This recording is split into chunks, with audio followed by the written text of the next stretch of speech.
ನಮ್ಮ ದೇಶದಲ್ಲಿ ಅತಿ ಹೆಚ್ಚಾಗಿ ಸೇವಿಸುವ ಆಹಾರ ಪದಾರ್ಥಗಳಲ್ಲಿ ಅಕ್ಕಿ ಕೂಡ ಒಂದು. ಕೆಲವರಿಗಂತೂ 3 ಹೊತ್ತು ಅನ್ನ ತಿನ್ನೋದು ರೂಢಿಯಾಗಿದೆ. ಆದರೆ ಅತಿಯಾಗಿ ಅನ್ನವನ್ನ ಸೇವಿಸೋದ್ರಿಂದ ಕ್ಯಾನ್ಸರ್ ಅಪಾಯ ಹೆಚ್ಚಾಗುವ ಸಾಧ್ಯತೆ ಇದೆ ಅಂತ ಹೊಸ ಅಧ್ಯಯನ ತಿಳಿಸಿದೆ. ಅಮೆರಿಕದ ಕೊಲಂಬಿಯಾ ವಿಶ್ವವಿದ್ಯಾಲಯದ ವಿಜ್ಞಾನಿಗಳು ನಡೆಸಿರುವ ಸಂಶೋಧನೆ ಪ್ರಕಾರ ಏಷ್ಯಾ ಖಂಡದ ಅನೇಕ ದೇಶಗಳಲ್ಲಿ ಸೇವಿಸುವ ಪ್ರಮುಖ ಆಹಾರವಾದ ಅಕ್ಕಿಯಿಂದಾಗಿ ಕ್ಯಾನ್ಸರ್ನಂತಹ ಗಂಭೀರ ಕಾಯಿಲೆ ಕಾಡುವ ಅಪಾಯವಿದೆ. ಹವಾಮಾನ ಬದಲಾವಣೆಯಿಂದಾಗಿ ಮಣ್ಣಿನಲ್ಲಿರುವ ಅಂಶಗಳು ಬದಲಾಗುತ್ತಿವೆ. ಆರ್ಸೆನಿಕ್ ಎಂಬ ವಿಷಕಾರಿ ವಸ್ತುವಿನ ಮಟ್ಟ ಹೆಚ್ಚುತ್ತಿದೆ. ಈ ಆರ್ಸೆನಿಕ್ ಸುಲಭವಾಗಿ ಅಕ್ಕಿಯನ್ನ ಪ್ರವೇಶಿಸಬಹುದು.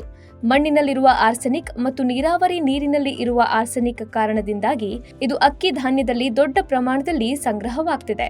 ಅಡುಗೆ ಮಾಡುವಾಗ ಬಳಸುವ ನೀರಿನಲ್ಲಿ ಆರ್ಸೆನಿಕ್ ಇದ್ರೆ ಅದು ಅಕ್ಕಿಯನ್ನು ಪ್ರವೇಶಿಸಬಹುದು. ಒಂದು ವೇಳೆ ಆರ್ಸೆನಿಕ್ ಅಂಶ ಹೆಚ್ಚಾದ್ರೆ ಶ್ವಾಸಕೋಶ, ಮೂತ್ರಕೋಶ ಮತ್ತು ಚರ್ಮದಂತಹ ಅಂಗಗಳಲ್ಲಿ ಕ್ಯಾನ್ಸರ್ ಬರುವ ಅಪಾಯ ಹೆಚ್ಚಾಗುತ್ತೆ. ಅಷ್ಟೇ ಅಲ್ಲ, ಹೃದಯ ಕಾಯಿಲೆ ಮತ್ತು ಮಧುಮೇಹದಂತಹ ದೀರ್ಘಕಾಲದ ಕಾಯಿಲೆಗಳ ಅಪಾಯವೂ ಕೂಡ ಹೆಚ್ಚಾಗುತ್ತೆ ಅಂತ ವಿಜ್ಞಾನಿಗಳು ಎಚ್ಚರಿಸಿದ್ದಾರೆ.